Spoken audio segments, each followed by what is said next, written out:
பொதுவா வந்து உங்களை வந்து சோசியல் மீடியாவில எல்லாம் கோபாலபுரத்து கொத்தடிமை 200 ரூபா ஊப்பி அப்படிங்கிறாங்க. அதை விட மோசமாவெல்லாம் நிறைய பேர் சொல்றாங்க கமெண்ட்ல. நீங்க நான் கமெண்ட்ஸ் படிக்கிறதே இல்ல. இது நாம் தமிழர்கள் எல்லாம் பச்சை வச்சே கழுவி ஊத்துறாங்க உங்களை. இதெல்லாம் பார்த்தோம்னா சேனல்ல உட்காந்து பேசவே முடியாது. கரூர்ல பிரச்சனை நடக்கல, உலக நாடெல்லாம் வியந்து பாக்குது. எங்கேயா இருக்குது தமிழ்நாடு? அவரு நம்மால நடிப்பு பார்த்தேல்ல, நீ தானே நடிக்க ஒரு டைம் செஞ்சு காட்டு. சத்தியமா நீ தான் அன்பில் மகேஷ், நான் செந்தில் பாலாஜி. நீ யாருன்னு எனக்கு தெரியும், நான் யாருன்னு உனக்கு தெரியும். நம்ம 2 பேர் யாருங்கிறது இந்த ஊருக்கே தெரியும். சரி, நீங்க நடிப்புக்கு வரப்போறதா ஒரு தகவல் வருது. வெற்றிமாறன் இயக்கத்திலேயோ இல்லாட்டி லோகேஷ் கனகராஜ் இயக்கத்திலேயோ அறிமுகமாக போறதுன்னு ஒரு தகவல் அப்படியே பரவறக்க ஆரம்பிச்சிருக்கு. அதை பத்தி சொல்லுங்க. ஏதோ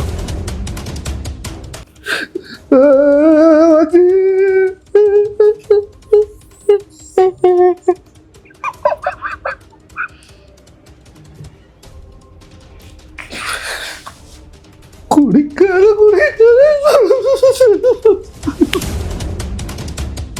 நல்லா தானே இருந்தேன், ஏயா இறந்து போயிட்டேன். நான் உன்னை விட்டுட்டு எப்படியா நான் தனியா இருப்பேன்?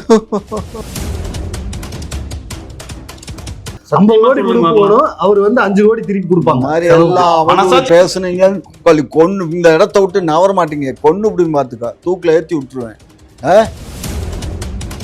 குக்கு செய்தி நேயர்கள் இந்த நியூஸை மறக்காம பாருங்க. உண்மை இவரை போட்டு கிழிக்கிற கிளியில இது டிஎம்கே தூருட்டே ஓடிடுவாங்க.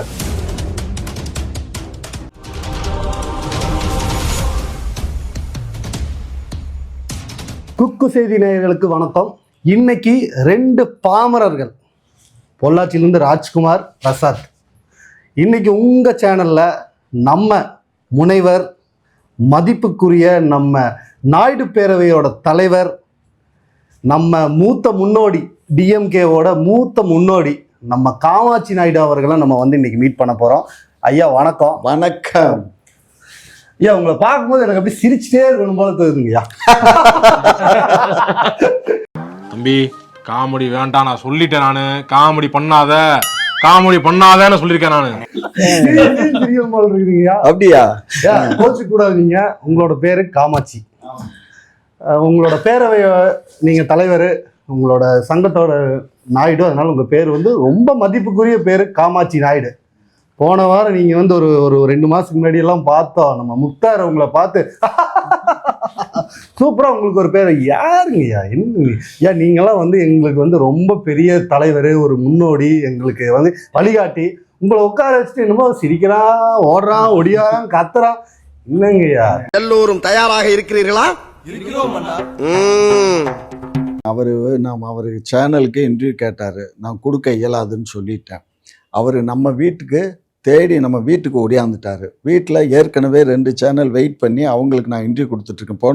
போன சனிக்கிழமைக்கு முந்தின சனிக்கிழமை தான் நான் வீட்டில் அன்றைக்கி வர முடியாமல், ஸ்டுடியோவுக்கு வர முடியாமல் அங்கே வீட்டிலேயே 2 சேனலுக்கு இன்டர்வியூ கொடுத்துட்டு இருந்தேன். 3வது சேனலாக இவன் வந்து உட்காந்துட்டு இருக்கான்.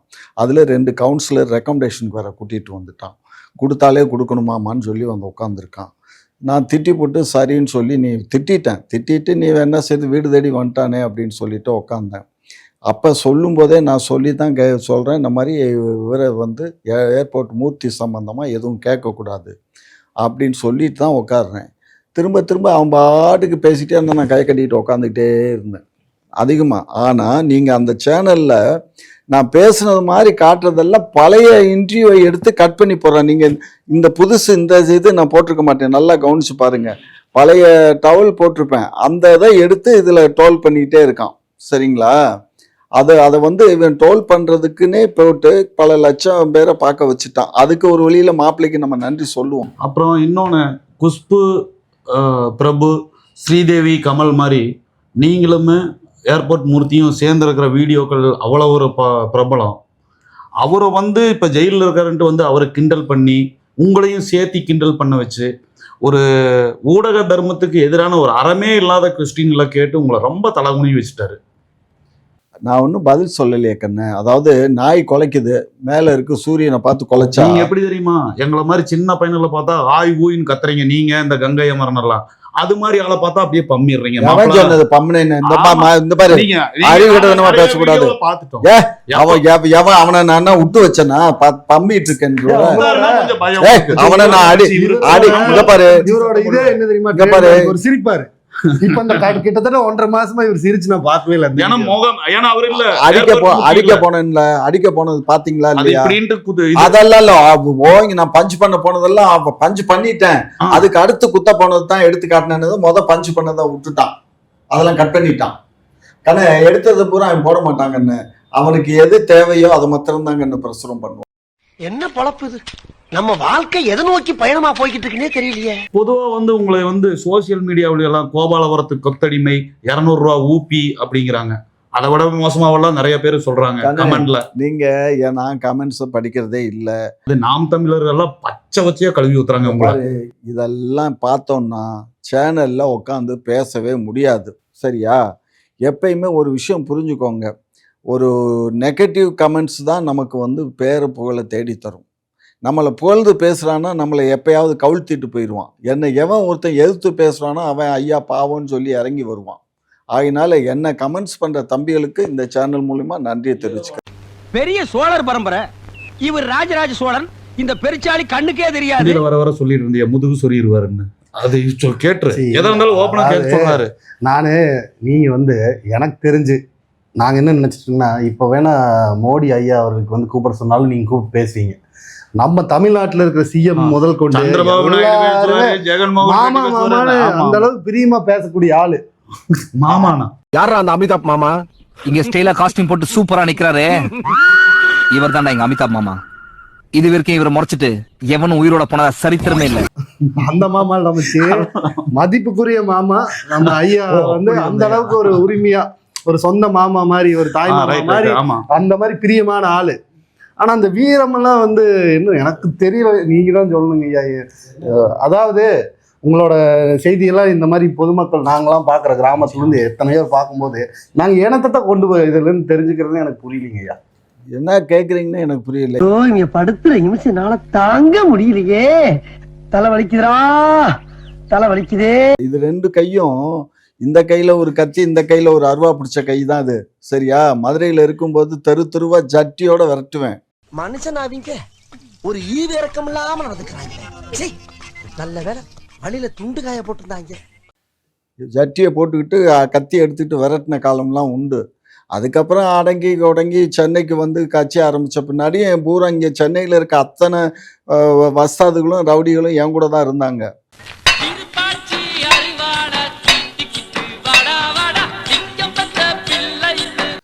அப்புன்னு சொல்லக்கூடிய கிருஷ்ணசாமி என்ற அப்புன்னு சொன்னாலே இங்கே மிரளும் சென்னையை. அவரே என்னுடைய துணைத் தலைவர். காதுகுத்து ரவியும் சரி, ஜெர்மன் ரவியும் சரி, கதிரவனும் சரி, எல்லாமே சின்ன முதற்கொண்டு என்கிட்ட தான் இருந்தவங்க. சின்ன என்னுடைய வடசென்னை மாவட்ட செயலாளர், காதுகுத்து ரவி வடசெட்ட மாவட்டத்தினுடைய தலைவர். ஆகினால இந்த ஒட்டுமொத்த ரவுடி குரூப்பே என் கூட தான் இருந்தாங்க. புரியுதா?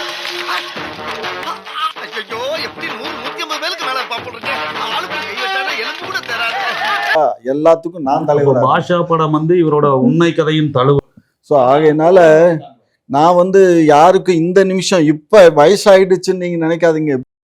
கத்தி எடுத்தேன்னா நானும் பண்ணுவேன். சரியா?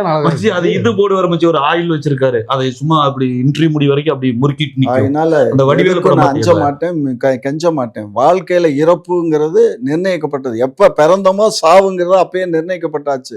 அப்புறம் என்ன மஸ்துக்கு பயப்படணும்? இப்ப உயிர் போனா கூட எனக்கு அதை பத்தி கவலை இல்லை. புரியுதுங்களா? அதனால எவருக்கும் பயப்படுவேங்கிறது மாத்திரம் என் அகராதியில கிடையாது. பயம் என்பது எனக்கு சுத்தமா கிடையாது.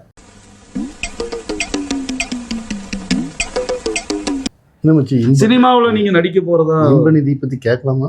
கேளு. இன்பநிதி, இன்பாவை பத்தி கேட்கணும். 103 கோடியில படம் எடுத்திருக்காரு, இட்லி கடையை ரிலீஸ் பண்ணிருக்காரு இன்பநிதி. அடுத்த முதல்வர் உதயநிதியா இன்பநிதியாங்கிற மாதிரி போயிட்டு இருக்குதுங்க. அதை பத்தி நீங்க என்ன நினைக்கிறீங்க? யாரு வந்தா எங்களுக்கு என்னங்க? எங்க கட்சி தலைமை என்ன சொல்லுதோ அதுதான் எங்களுக்கு வேத வாக்கு, எழுதப்படாத சட்டம். எங்களுக்கு எங்க கட்சியினுடைய தலைமை, இப்ப எங்க தலைவர் மு.க. ஸ்டாலின் ஐயா முதலமைச்சர், இப்போ துணை முதலமைச்சர் உதயநிதி ஸ்டாலின். அவங்க 2 பேர் இருக்காங்க. அவங்க கலந்து பேசி எங்கள் செயற்குழு பொதுக்குழுவில் எல்லாம் கலந்து பேசி அடுத்து யாரை ஒருத்தரை ப்ரொமோட் பண்ணுறாங்களோ அவர் தான் எங்களுக்கு தலைவர். மச்சி நம்ம ஊர் பக்கமெல்லாம் சொல்லுவாங்கல்ல 5 கட்சி அமாவாசைன்னு, இவர் 5வது கட்சி இது, அது தெரியாது. அப்ப இது உதயநிதி இந்த இன்ப நிதினா இது அந்த பரம்பரையா வந்துருச்சு. அவர் பரம்பரை கொத்தடிமையா போகணும்னே முடிவு பண்ணிட்டாரு. அவருக்கு இருக்கிற கான்டாக்ட் எல்லாம் விட்டு போட்டு. ஆனா ரொம்ப எனக்கே ரொம்ப அசிங்கமா இருக்கிற மாதிரி இருக்குது. கண்ணு, காலங்கள் வரும், காத்திருப்போம். எத்தனை காலம் தான் காத்திருக்கிறது? 50 வருஷம் உழைப்பே போச்சு. 50 இல்லை, எனக்கு வருஷம் வந்து 65 வருஷம். அல்ல, அரசியல் பயணம் 50 வருஷம் இருக்குல்ல. நான் ஏதோ ஒரு ஐயாக்கு 55 தான் இருக்கு. 62 காமெடி பண்ணலாம். என்ன சொல்றாரு? உங்களுக்கு 50 வயசு அப்படிங்கிறாரு. நல்ல வேலை 40 வயசுன்னு சொல்லாம. இல்ல நீங்க ரவுடி அது இதுன்னு சொன்னதையுமே மிரண்டாரு. ஓ, ஒருவேளை இருக்குமோ கான்ட்ரி சர்வல ஊருக்கு போகணுமோ? நீ பயந்துட்டியா? நான் அவரு சும்மா பூச்சாட்டின்றாருன்னு நினைச்சிட்டேன். சரிங்கய்யா, அதெல்லாம் விட்டுறலாம். 2026 எப்படி இருந்தாலும் ஐயா வந்து டிஎம்கே தான் ஜெயிக்கும் பாரு. 234 ஏங்க என்ன சொல்றீங்க நீங்க அதை பத்தி? இப்போ அதாவது என்னன்னா, எங்களுக்கு வந்து விஜய் வந்து தனிச்சு நின்று பாரதிய ஜனதா கட்சியும் நம்மளுடைய மாண்புமிகு முன்னாள் முதலமைச்சர் எடப்பாடி கட்சியும் 2ம் சேர்ந்து நின்றா இந்த 3 கட்சி, நாங்கள் ஒன்று, இவர் ஒன்று, நம்ம மாப்பிள்ளை சீமான் கட்சி, நாங்கள்லாம் தனித்தனியாக நிற்கும்போது எங்களுடைய கூட்டணி மகத்தான வெற்றி பெறும். அதில் ஒன்றும் மாற்றுக்கருத்து இல்லை. இப்போ வந்து என்ன இது பண்ணிக்கிட்டு இருக்காங்கன்னா, எப்படியாவது விஜயை கொண்டுட்டு வந்து எடப்பாடி கூட சேர்த்து பாஜக கூட்டணி கொண்டு வரணும்னு நினைக்கிறாங்க. பாஜக, எடப்பாடி, திரு விஜய் இவர்கள் 3 பேரும் சேர்ந்து இருந்தாலுமே நாசமாக தான் போகும். ஏன்னு கேட்டிங்கன்னா, ஏற்கனவே இப்போ விஜயுடைய கூட்டங்கள், விஜயனுடைய ரசிகர்கள் தான் ஓட்டு போடுவானே தவிர பாரதிய ஜனதா கட்சிக்காரன் அவன் ஓட்டு போட்டுருவான். அவன் கட்சிக்காரன் போடுற ஓட்டை வச்சு மாத்திரம் ஜெயிக்க முடியாது. இங்கே சிறுபான்மை மக்கள் 2 மக்கள் இருக்காங்க, கிறிஸ்துவ மக்கள் இருக்காங்க. ஏன்னா இந்த கிறிஸ்துவர்கள் வந்து இவர் அங்கே போய் சேர்ந்தாருன்னா அவங்க ஓட்டு போட மாட்டாங்க. 2வது அவருக்கு இப்போ எவ்வளோ வந்திருக்குங்கிறான், 50,000 கோடி வந்திருக்குங்கிறான் விஜய்க்கு கிறிஸ்துவ மிஷன். அடிச்சு விடாதீங்க. இல்ல ரிகார்டட் மெசேஜ். இங்க பாரு, நாங்க எண்ணி பார்த்துட்டோம், எல்லாமே எண்ணி பார்த்து தான் சொல்றோம். அறிவாலயத்துல 50,000 கோடி பதுக்கி இருக்குதுன்னு நான் அதை சொன்ன. எனக்கு அதெல்லாம் இல்ல, 50,000 அதெல்லாம் வந்திருக்கு இன்கம் டாக்ஸ்ல பண்ணி பணம். இதெல்லாம் வெளிநாட்டுல இருந்து வர்ற பணம், சென்ட்ரல் கவர்மெண்ட்டுக்கு தெரியாம வர முடியாது, அதெல்லாம் ரிசர்வ் பேங்க் வழியா தான் வரணும். அதனாலதான் ரிசர்வ் பேங்க் அறிக்கை விட்டுருக்கு, 50,000 கோடி வந்திருக்கு இந்த கிறிஸ்துவ மிஷனரிஸ்ல இருந்து. இவருடைய வந்தா வரட்டுங்க, உங்களுக்கு என்னங்க அதுல? இல்ல நான் என்ன சொல்ல வரேங்கிறத கேட்காமலே எதுக்கியா கரடி விடுற? நான் என்ன சொல்றேன்னா, அந்த 50,000 ஊழல் விடுறத கேட்டுருவோம். அவன் என்னத்தான் சொல்றான்னா, கிறிஸ்துவ மிஷனரி, இவன் கிறிஸ்துவர் தனிச்சு நிப்பாங்கிற மாதிரி தான். ஏற்கனவே ஜெகன்மோகன் ரெட்டிக்கு அவங்க தான் சப்போர்ட் பண்ணி அந்த ஆளு அப்ப ஜெயிச்சாரு. அது மாதிரி இந்த ஆளுக்கு பணத்தை கொடுத்து இந்த ஆளு ஜெயிக்க வைக்கணுங்கிறதுக்காக தான் அவங்க பணம் கொடுக்குறாங்க. இவன் அங்க போய் பிஜேபி கூட அதிமுக கூட கூட்டணிக்கு போனா அந்த பணத்தை பூரா கட் ஆகி போயிடும், அந்த பணம் வராது. அப்ப ஆட்டோமேட்டிக்கா அது டவுன் ஆயிரும். கிறிஸ்தவ ஓட்டு வராது, முஸ்லீம் ஓட்டு வராது. ஏற்கனவே இங்க இருக்கக்கூடிய நம்மளுடைய ஜென்ரல் ஓட்டு இருக்கு பாரு, அந்த ஓட்டும் கிட்டத்தட்ட 10% 8% மாறி போயிடும்.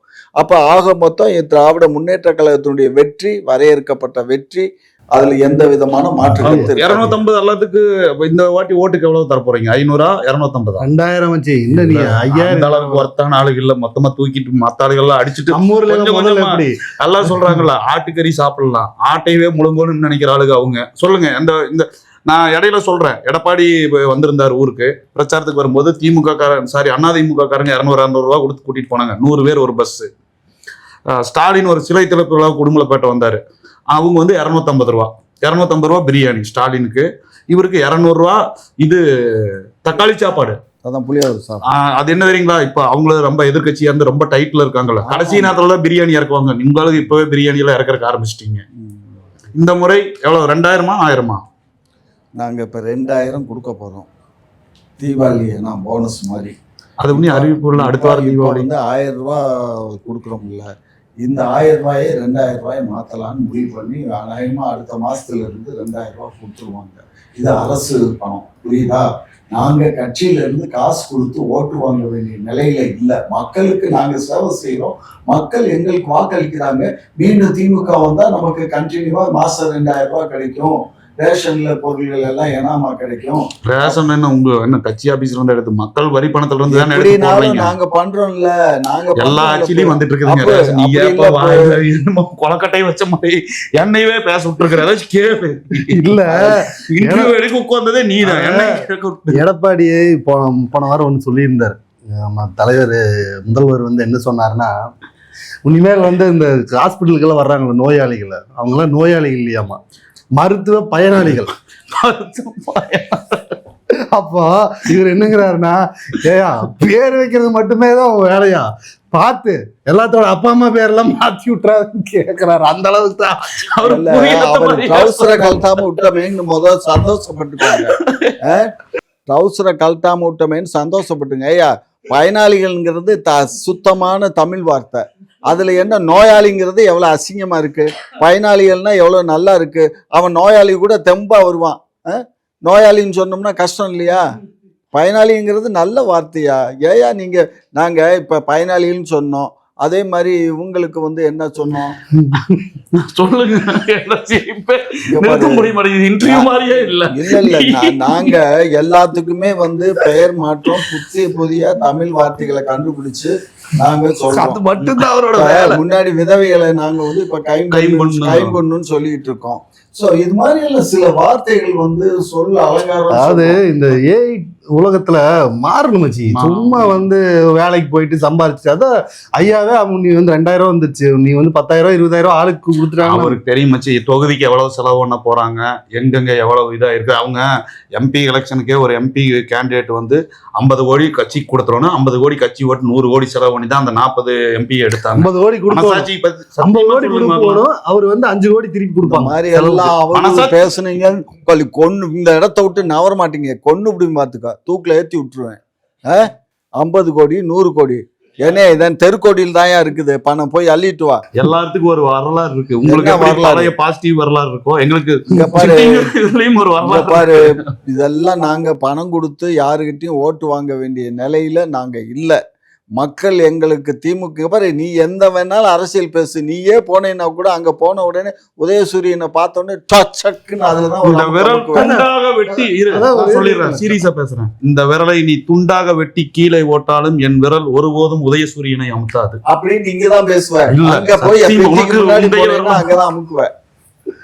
சும்மா வரலாற்றில் அப்படி ஒரு பெரும்பலையை நான் பண்ண மாட்டேன்னு ராஜாஜி இருக்கும்போது ஒரு அந்த இது பண்ணாங்க. வாய்க்கோல்லாம் அப்படிதான் பேசினாரு. பிராமணர்கள்லாம் வந்து இல்லாம டிஎம்கே வந்துச்சு. கண்ணை மூடிட்டு ஓட்ட போட சொன்னாரு. அது என்ன தெரியுமா, அது ஜஸ்டிஸ் பார்ட்டியில இருந்து தான் இவங்க வர்றாங்க. அப்போ இவங்களுக்கு வந்து காமராஜரை தோற்கடிக்கிறதுக்கு வேற வழியே கிடையாது. எல்லா கட்சியும் ஒன்றிணைந்து பிராமணர் இல்லாத ஒரு கட்சி தான் திமுக. அதுல ராஜாஜியோட சப்போர்ட் அன்னைக்கு இவங்களுக்கு தேவைப்பட்டது. உண்மையா இல்லையா?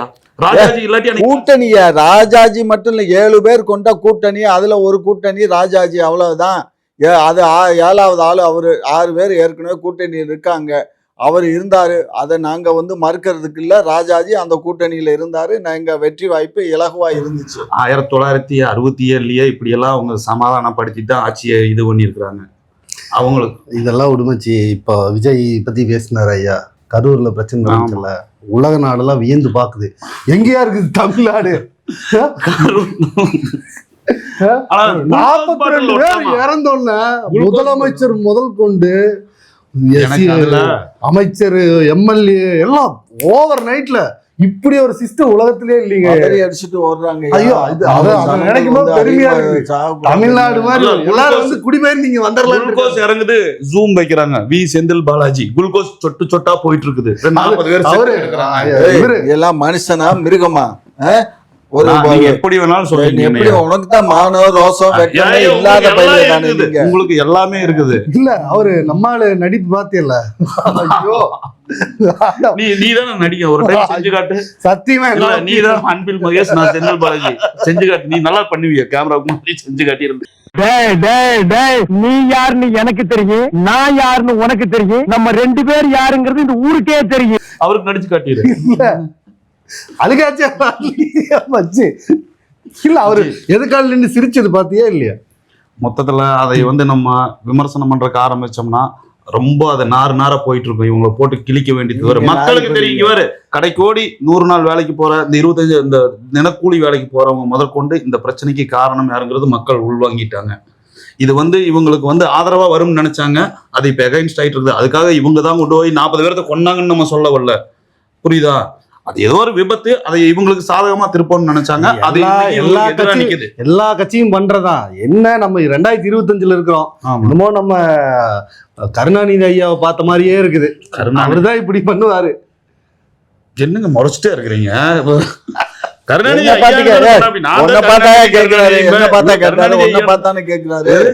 என்ன பார்த்து கேட்டா நான் நல்லா கொடுப்பேன். உன்னை பார்த்து கேட்டா நான் என்னத்த பதில் பேச, நீ சொல்லு. நீங்கதான் என்னமோ வாக்கப்படாத எவ்வளவு பெரிய ஆளு. எப்படி அன்னைக்கு ஒரு காலத்துல காமாட்சி நாயுடு 50 காரு 100 காரு பரிபாலத்தோட சென்னைக்குள்ள சுத்திட்டு இருந்த ஆளு இன்னைக்கு இந்த அறிவாலயத்து கொத்தடிமையா போய் அவங்களுக்கு டெய்லி புகழ்பாடி நல்லாவா இருக்குது? சரிங்க ஐயா, உங்களோட கருத்துப்படி 234 தொகுதியும் நம்ம திமுக ஆட்சி வெற்றி அடைஞ்சு மறுபடியும் இதோட சிறப்பான ஆட்சி கொடுக்கும்.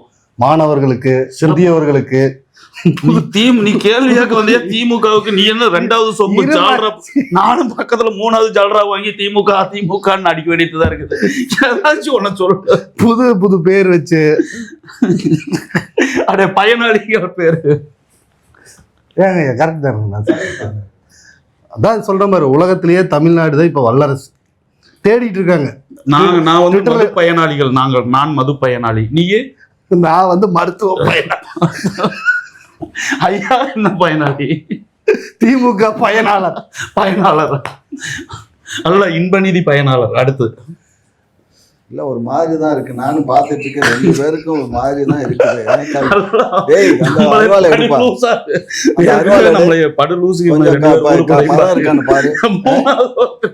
என்ன அநியாயம் பண்ணிட்டு இருக்கீங்க? சரி, நீங்க நடிப்புக்கு வரப்போறதா ஒரு தகவல் வருது. வெற்றிமாறன் இயக்கத்திலேயோ இல்லாட்டி லோகேஷ் கனகராஜ் இயக்கத்திலேயோ அறிமுகமாக போறதுன்னு ஒரு தகவல் அப்படியே பரவறக்க ஆரம்பிச்சிருக்கு. அதை பத்தி சொல்லுங்க. அது இந்த 1 வருஷமா உலாவிட்டு தான் இருக்கு. ஒரு 3 டைரக்டர்ஸ் என்கிட்ட கேட்டாங்க. அந்த முக அமைப்பு இருக்கு. அதுல ஒரு டைரக்டர் என்கிட்ட இது பண்ணி வாங்கிட்டு போயிட்டாரு, ஒப்புதல் வாங்கிட்டாரு. 2 டைரக்டர் பெண்டிங்ல இருக்கு. நான் இதுக்கெல்லாம் முன்னாடி நான் கொஞ்சம் பெரிய டைரக்டர்கிட்ட இன்ட்ரோடியூஸ் ஆகலாம். சரிங்கய்யா, நீங்க இன்ட்ரோடியூஸ் ஆகுறீங்க. முதல் படம் திமுக கவர்மெண்ட் ஆப்போசிட் பண்ற மாதிரி ஒரு எம்எல்ஏ கேரக்டர் இல்ல முதலமைச்சர் கேரக்டர் கொடுக்குறாங்க, என்ன பண்ணுவீங்க? வேண்டான்றேன். கலை சேவை முக்கியம் இல்லைங்கய்யா. என்ன கலையா இருந்தாலும் எங்க கட்சிக்கு ஆப்பனண்டா நான் பேச மாட்டேன். இந்த மாதிரி இருக்கிற வரைக்கும் திமுகவை அழிக்க முடியாது. அதெல்லாம் உண்மைதாங்க ஐயா. 5 தலைமுறையை தாண்டி போயிட்டு இருக்கு. நடிப்புன்னு வந்துட்டாரு. கொஞ்சம் ரசனைகள் எல்லாம் கேட்போம். சிரிப்பீங்களா? அதை சிரிச்சு காட்டுங்க.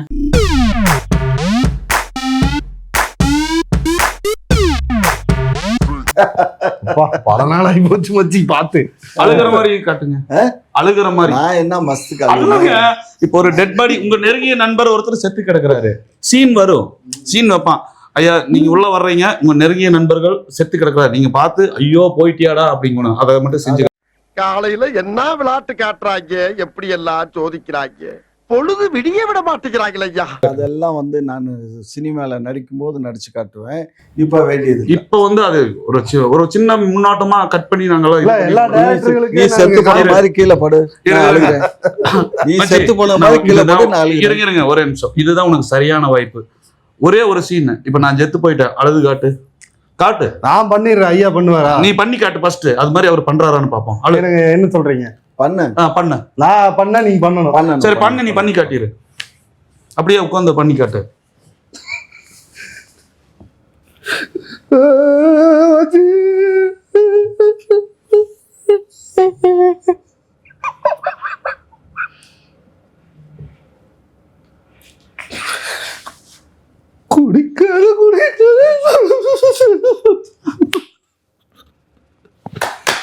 நீங்க பண்ணுங்கய்யா. இது மாதிரி ஒண்ணு நல்ல பண்ணி- நல்ல நீங்க- நல்ல நல்ல நடிப்பு, நல்ல நடிப்பு. நீங்க ஐயா, அவார்டு கிடைக்கும். நீங்க பண்ணுங்கய்யா. நான் திரையில நடிச்சு காட்டுறேன். இல்ல இதெல்லாம் வந்து நடிப்போட பேசிக். இல்லாட்டி கத்துட்டாவது வரணும் ஒரு இதுக்கு போய் அங்க போய் கால் மேல கால் போட்டு திமுக அந்த அமைச்சர் மாதிரியே உட்காந்தீங்கன்னா அப்புறம் டைரக்டர் அப்புறம் அவங்க வேலையை காட்டிடுவாங்க. அது இந்த பாலாவெல்லாம் இருக்கு அப்படி இல்லை டைரக்டர். டேய் பாலாலாம் என் ஆஃபீஸில் அங்கே கோரிப்பாளையத்தில் இருக்கும் பாலா, இந்த மேற்படி ஆள் பாய் எல்லாம் அங்கே தான் வந்து உட்காந்து அரட்டை அடிச்சு, ஆமாம் அமீர் எல்லாம் வந்து தான் உட்காந்து சின்ன சின்ன பசங்க அரட்டை அடிச்சுட்டு போனாங்க, காலேஜில் படித்த பசங்க. அந்த இதில் அந்த டீ பால் கடை ஒன்று இருக்கும், அந்த பால் கடையில் டீயை வாங்கி சாப்பிட்டுட்டு உட்காந்து அரட்டை அடிப்பானுங்க.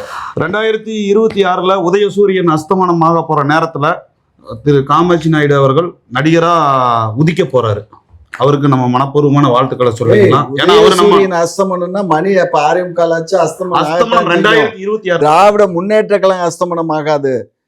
உண்மையான சூரியன் அஸ்தமன நேரம் இது, சரியா? ஆகையினால இந்த மாதிரி வெட்டித்தனமான வீம்புத்தனமான பேச்சுகளை விட்டுட்டு ஏதோ வந்தோமா திமுகவில் சேர்ந்தோமா என்னத்தையே பார்த்தோமான்னு இருங்க. அதை விட்டுவிட்டு ஏதாவது 200 நீ வேற 2000 நம்மளே சிங்சா சிங்சான்ட்டு போட்டிருப்போமே. 200 2000 மாசம் அதெல்லாம் 2000 இல்ல. இது சோசியல் மீடியாவுக்குள்ள 200 தானே இருக்கு. மொத்தம் நம்ம 2 பேரும் சாலிக்கிராம போய் சேருமா? இந்த உருட்டல் மிரட்டலுக்கெல்லாம் நம்ம பயந்துக்கிற ஆளா மச்சி. சரி மச்சி, இவரை வந்து இதோட விட போறது இல்ல. தொடர்ந்து கேள்வி மறுபடியும் வருவோம். முன்ன போய் நாங்க எல்லாம் படிச்சு பார்த்துட்டு வந்து கிளி கிளி கிளி கிளி போறோங்க. அடுத்த முறை இந்த அழுகாச்சை எங்களுக்கு எடுத்து பண்ணி கட்டிடணும். அப்போதான் நாங்க உடனே சால்வை போட்டு விருதை தந்துருவோம். இந்த அழுகாச்சை பார்த்துக்கணும், நீங்க எங்களுக்கு ஒரே ஒரு டைம் செஞ்சு கட்டுறோம். நல்லா தானே இருந்த, ஏயா இறந்து போயிட்டேன். நான் உன்னை விட்டுட்டு எப்படியா நான் தனியா இருப்பேன்? தியேட்டர் அதோட எல்லாம் வெளியில எந்திரிச்சு போயிடுவான். படம் பார்க்கறவங்க நீ நல்லா தானே இருந்த, நீ எதுக்கு செத்து போயிட்ட? நல்லா தானே இருக்க, நல்லா தானே பேசிட்டு இருக்க. நீ நீண்ட நாள் வாழணும்யா, நீ செத்து போயிட்டியா ஐயா? மச்சி அப்படியா இருக்குது? அடிச்சுட்டாரா மச்சி? கைவேட்டு மச்சி. சூப்பர். நான் வெளியில போயிருவேன் அந்த படத்துக்கு. இப்ப இந்த இது மாதிரி அழுதாருன்னா எந்திரிச்சு போயிருவேன். வழக்கம் போல சிகரெட் புடிச்சு. சரி, எனக்கு என்ன தெரியுமா, அவர் காலங்காலமா பல கட்சிகளுக்கு 50 வருஷம் உழைப்பு போட்டாச்சு. நீ நடிகராவது ஒரு புதிய பரிணாமத்துக்கு வரணும், கோடம்பாக்கத்துல ஒரு ரவுண்டு வரணும். இப்ப எவ்வளவு நம்ம வந்து இன்ப நிதி முதல்வர் ஆகிறதையே பாக்குறதுக்கு தயாராயிட்டோம். ஐயா நடிகர் அதுக்குள்ள இந்த உயிர் போயிடுச்சுன்னா எனக்கு சந்தோஷம் தான். அப்படி ஒரு சூழ்நிலை வர்றதுக்கு முன்னாடி இந்த உயிர் போயிடுச்சுன்னா எனக்கு சந்தோஷம். அதனால டிஎம்கேவும் வாழணும், ஐயா மென்மேல வளரணும். குக்கு செய்தி நேயர்கள் இந்த நியூஸை மறக்காம பாருங்க. உண்மை இவரை போட்டு கிழிக்கிற கிளியில இது டிஎம்கே தூருட்டே ஓடிடணும். எங்காவது ஏடி ஆந்திரா தாண்டி கர்நாடகா தாண்டி எங்காவது போயிடணும். என்ன கிழிச்சாலும் அது கோபாலபுரத்துக்கு கொத்தடிமைகள். அதை நம்ம ஒண்ணுமே பண்ண முடியாது. அவங்கள நீ என்ன சொன்னாலும் நீ அவங்க எதுவுமே பண்ண வாய்ப்பு இல்ல ராஜான்னு சொல்றாருல்ல சீமன். வாய்ப்பே இல்ல. தொடர்ந்து பேருமச்சி மறுபடியும் ஐயாவை சந்திக்கலாம். நன்றிங்க ஐயா, வணக்கம். இந்த செய்தியை மறக்காம பாருங்க, சப்ஸ்கிரைப் பண்ணுங்க. பாய்.